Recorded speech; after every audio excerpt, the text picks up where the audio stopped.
And tonight on the Daily Wrap, less than 24 hours ago, the first major debate of 2016. The campaign season was held. Who were the big winners? Who were the big losers? We'll break it all down for you. Plus, we hit the streets of New York City to find out what New Yorkers thought of last night's festivities. This is the Daily Wrap, live from New York City.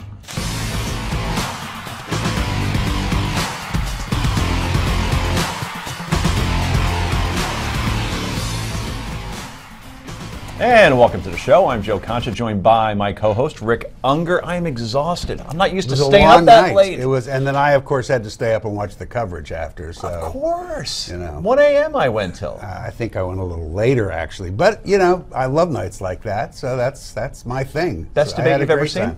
No, not the best debate I've ever seen, but it was a lot of fun.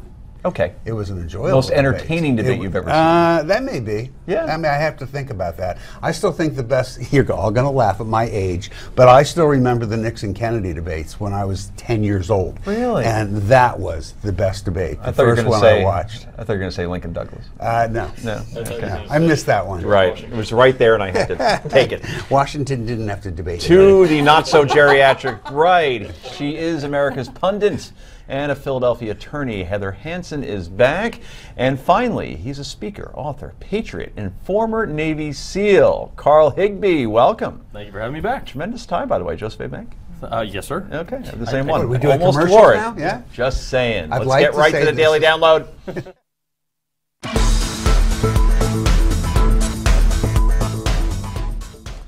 And last night, sparks flew at the first GOP presidential debate as 24 million people tuned in. Let's get right into it. Who was the big winner, Unger? Two big winners, Carly Fiorina. Correct. And I'm going to point out, a little pat there, that I had said on this show that the big winner may come out of the early debate. The other big winner was Fox News. Fox News. Yeah, I thought the moderators did an absolutely spectacular job. They were asking questions that had any other television network asked the same questions, they'd be accused of being biased towards the Democrats. Too tough on Republicans. Yeah, and I was really, really impressed with the questions they asked. Good for them.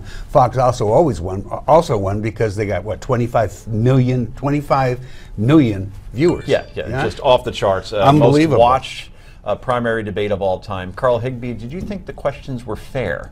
I think they were harsh. I don't think that, I don't want to say that my man Trump was treated unfairly because I think he needed to be harsh. But what I didn't like about the moderators is they spent almost 40% of the time talking.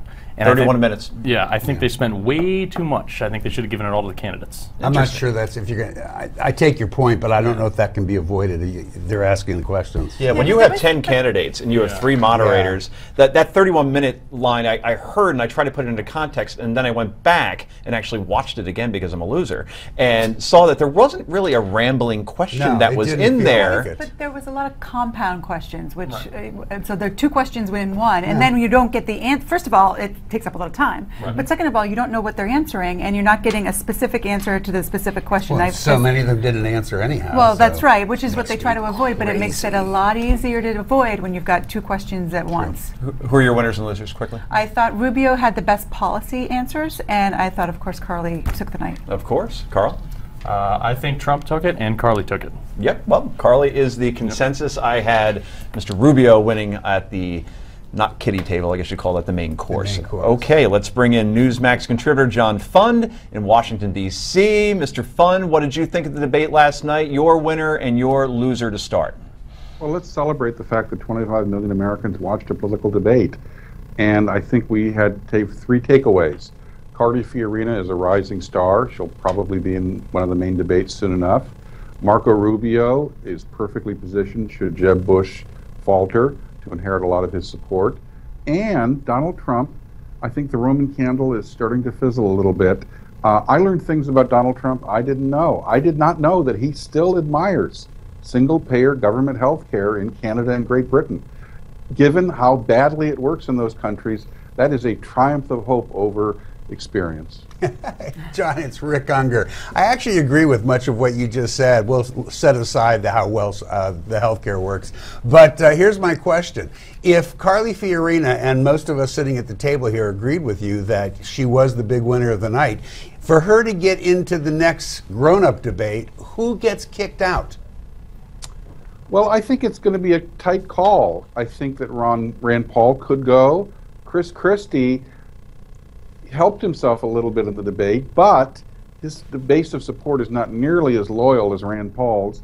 And John Kasich, even though John Kasich had a great debut and got a lot of attention that he wouldn't otherwise have gotten, you know, the debate numbers are very, very close, margin of errors and everything. All of those three would be on the bubble potentially to drop off. Who's up? John?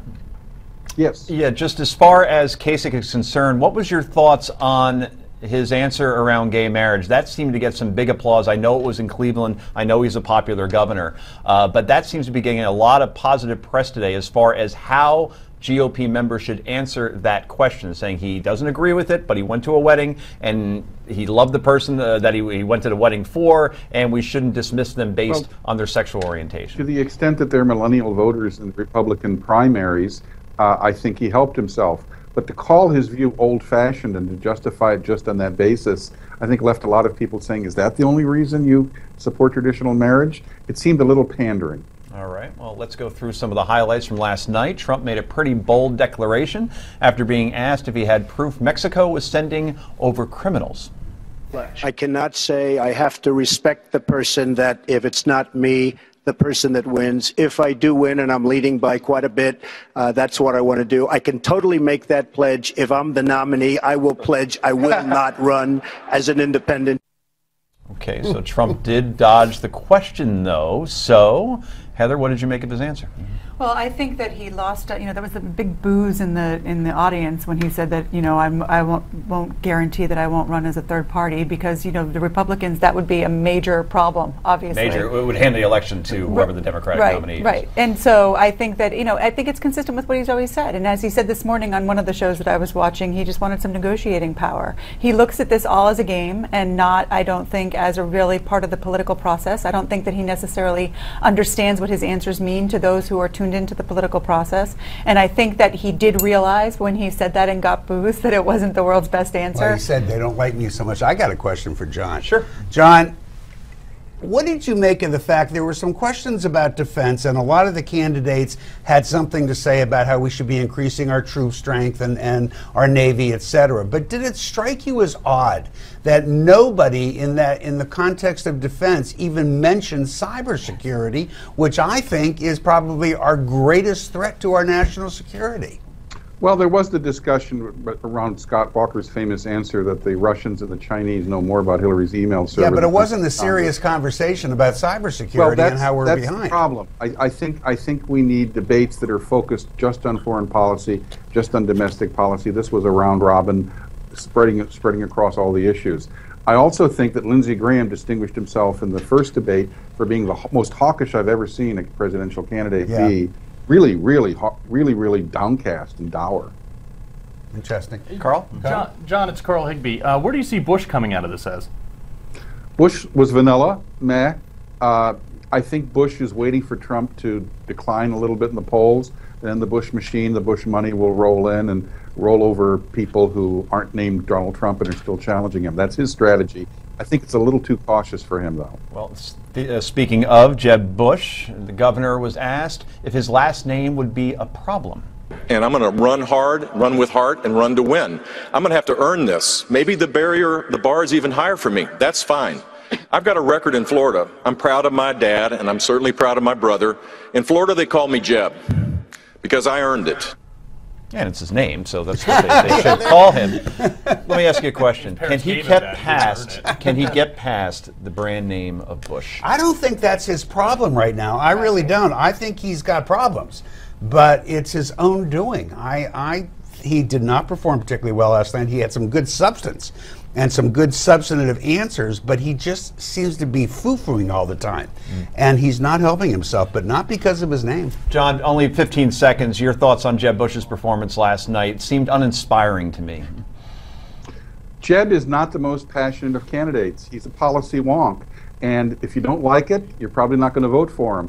But is he qualified to be president? He's proven in Florida he's a great governor. Okay. John Fund, thanks for joining us from Washington. We appreciate it. So we want to know, who do you think won the debate? Go to newsmaxpolls.com and cast your vote. Coming up next, more on the debate. This is the Daily Wrap.